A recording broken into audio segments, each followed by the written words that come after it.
was a meeting place for artists and poets and folk singers and thinkers.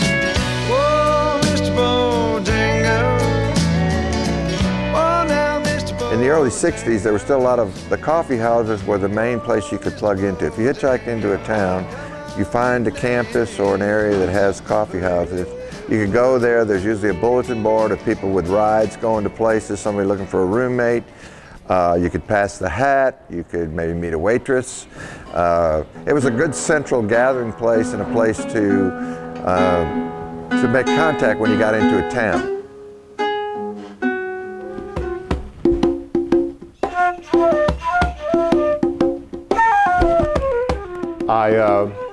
I was doing painting, I was starting into painting and drawing on Esplanade, and I was there probably 2 or 3 years, at least maybe 3 or 4 years before the Quorum came into downstairs. All of a sudden there was the party going on downstairs and little recitations going on, and I thought, that's mysterious. We used to have just an old drunk lady down there beating her husband, and now we've got a little poetry and a little troubling and worrying over the ways of the world and such. It was a unique period of time, and I think here there was a lot of social issues going on. The civil rights movement was happening, the beginnings of the war, thinking about protesting the war in Vietnam, blacks and whites and gays and people like that all intermixing, and students and street people all talking. It was a good place to happen. You see, let me explain something about New Orleans. New Orleans was always an interracial neighborhood. When I grew up in the Vucare, white, black, white, black, white, black, it was always a mixture of people. We lived next door to each other. Me and the Raffinos, the Verrecchios. I am the grandson of Vincent Provenzano. Vincent Provenzano had a grocery store at the corner of St. Philip and Decatur Street. And even though, as I said, we grew up in what we call checkerboarded neighborhoods in the 7th Ward, one block was white, one block was black, one block nobody knew what they were. We weren't allowed to socialize because of race relation laws. There were signs that said no dogs, niggers, Dagos, or Catholics in the barbershops. So to say that the Italians and the blacks got along pretty well is not a stretch. Because it was a Sicilian, Italian, black thing. New Orleans has such an abundance of rich cultural phenomena. I mean, the music, the language, the culture that just bubbles up from the street, you know.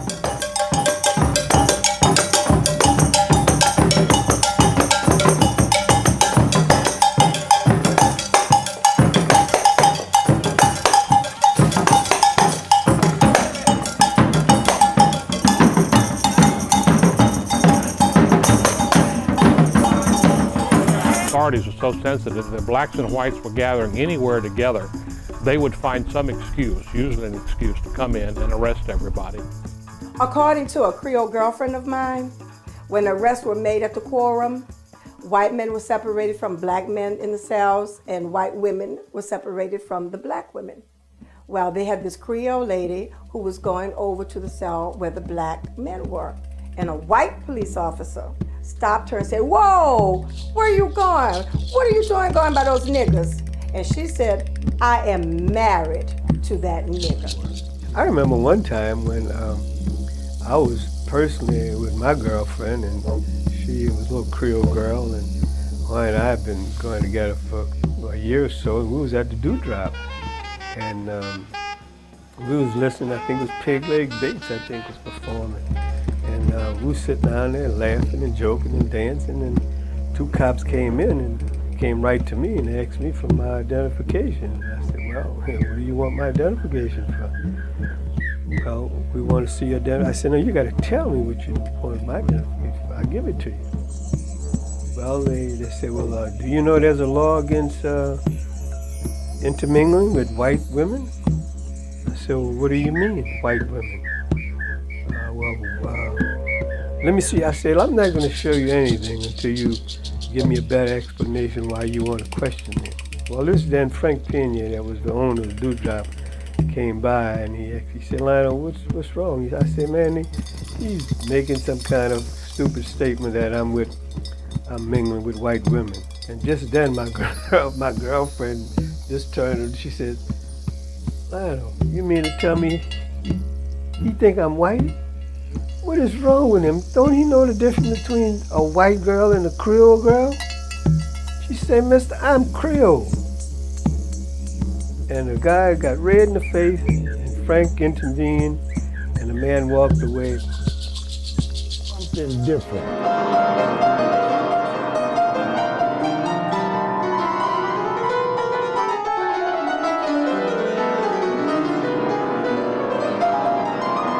Bears the marks, remembers. What the Quorum represents, even by its very name, the Quorum, is a coming together that would be a place for everybody. Not the elimination of difference, not this painting over of the fact that we have differences. We see things differently, we have different cultural traditions, we have different celebrations, we have different ways of existing.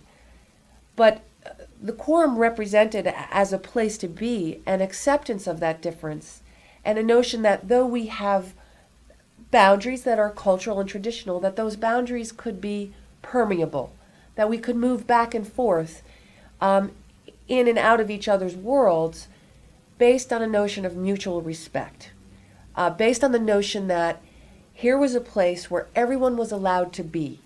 You could be here, you could share your story, you could share your music, you could share your experiences, you could share your secrets, as long as the common notion of respect, that we could all be in the same space and not hurt each other, existed. And what came in from the outside when the Quorum was attacked, I guess is the word I can use, what came in from the outside was this notion that no, we cannot exist together.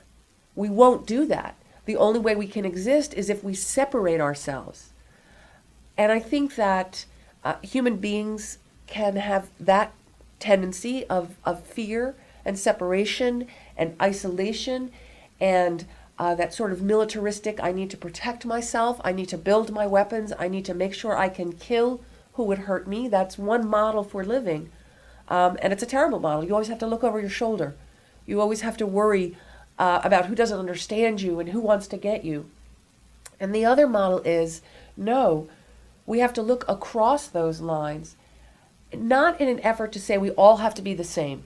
We all have to accept these universal cultural values. No, because diversity is survival. But we have to be able to look across those lines in an effort to say, I respect your right to exist in the same comfort and safety that I exist.